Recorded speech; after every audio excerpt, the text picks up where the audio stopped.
on Science for the Kids. Richard Feynman has been described as a great physicist and teacher extraordinary, the most original mind of his generation. The charismatic teacher did pave the way for a scientific revolution in the United States. Here, we try to look into his mind and unravel the theme, science education. When someone says, science teaches such and such a thing, Feynman says, you are incorrect. How can science teach you something? No, it is the experiment that teaches you. It is those observations that teach you facts about nature. Again, while following procedures, do not follow blindly a form, he advises. Science should embrace rational thinking. One often gets positive results by doubting the science lesson, he laments.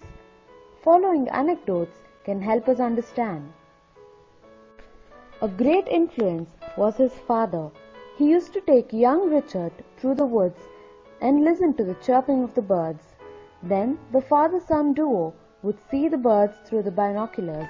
The father would explain, "Notice that the bird is always pecking in its feathers? It pecks a lot of these feathers. Why do you think it pecks in its feathers?" Richard replies, "I guess because the feathers are ruffled and it is trying to straighten them out." Dad asks him, "Okay, when would the feathers get ruffled?" Richard says, "When it flies." Dad says, "If that is right, then it should do it a lot when it has just landed compared to when it has just been walking. Let's look again." They observe. Feynman writes about this. As it turned out, the bird pecked about as much and as often no matter how long it was walking, and not just directly after flight. So, his father allowed him to make mistakes and would then reveal that the birds have lice due to the wax in the bird's joints. This kind of observation in free form is marvelous, says Feynman. Suppose we are trying to make a list of observations and then come prepared for an examination about these observations. Then we are not learning science, we are only memorizing, says Feynman. He has another anecdote. A 6th grade science book has a picture of a dog and then a toy dog that is windable. And then there is a hand coming near the window. Under the last pic there is a question, what makes it move? And then there is a picture of a motorbike. Again the same question, what makes it move? The teacher's manual says, energy makes it move.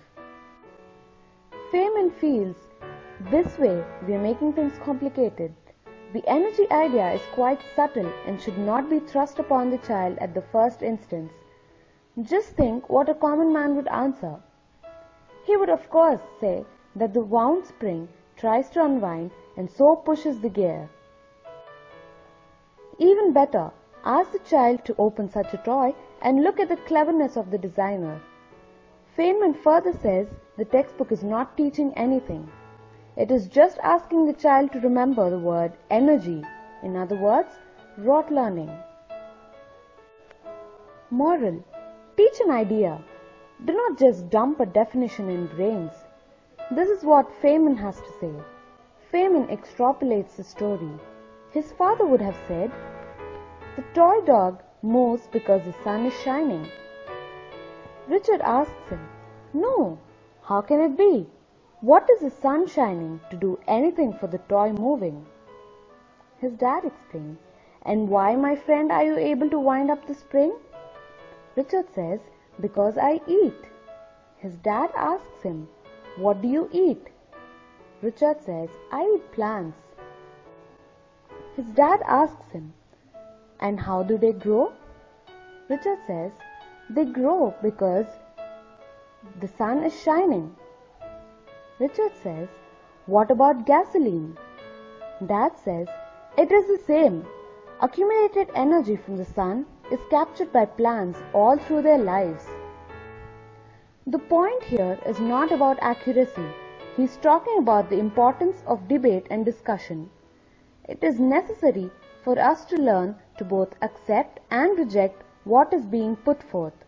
For instance, there are some kinds of motion which are independent of sunlight. The Earth's rotation, nuclear reactions, etc. are all independent of sun's energy. Thus, we see that Feynman actually foresaw the disaster happening in science teaching. The message from this genius is that we need to feel science rather than memorizing.